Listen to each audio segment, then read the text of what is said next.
barangay po sa Uyo. Barangay sa Uyo. Una sa po sa lahat, ano po muna pangalan niyo po?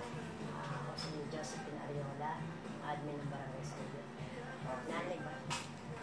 Tapos ano po, kumusta po ang ang ating pagiging admin dito sa Okay naman, medyo mahirap pero kaya naman.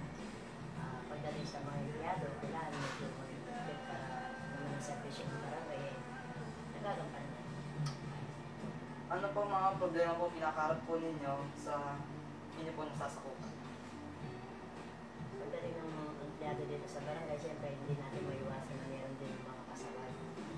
Siyempre, medyo nagigit tayo pagdating sa pagpasok, wala naman tayo magpasok nila. Tsaka bawal yung pala-absent. Dahil kung gano'n ang gagawin nila, siyempre yung servisyo natin sa barangay, hindi natin magkakapan. Diba?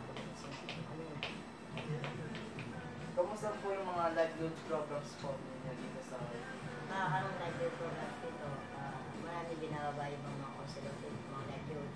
Katulad yung nagtanong kay Ma'am Lala Soto, yung phase 3, yung meeting trip na ginagawa nila ito sa likod. Yun naman yung committee ng katawad na web. Dito. Tapos ano pa po, natutugan po ba yung mga pangangailangan dito po sa nasasakupan? Ayaw naman, kasi katulad ng mga medical mission, maraming binababa ako kasi yung Congressman Kit Del Monte, katulad ng mga medical mission na maraming nakataon may mga ginanap kami mga medical mission dito. Tapos, siyempre yung mga nagsasama nila, lalo mga estudyante, meron din ng mga educationals na ginagawa din ng tulong. Ikaw ng mga gusto. Every Saturday, meron din binababa sa mga area feelings program, tsaka yung clean-up drive. Nagpapapagin din sa mga area para yung mga dengue ay masukong. Ano po yung mga programa pong inilunsad niyo po dito? Programa. Yung mga binigay?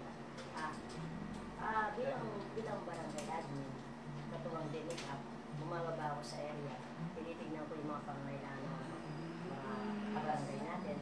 Katulad doon sa may Area 6, nakita ko yung chapter doon na talaga namang mabuti. Lumapit ako kay ka para matugunan yung pangailangan ng Area 6 doon. Humingi ang tulong kay ka para makasimihan ko yung harapan ng chapter ng Area 6. Tapos nakita ko yung daycare doon na talaga naman kailangan ng matiturahan ng school ng daycare. Naghihingi rin ako ng tulong para matiturahan ng daycare. Sige po, thank you po, yun lang po.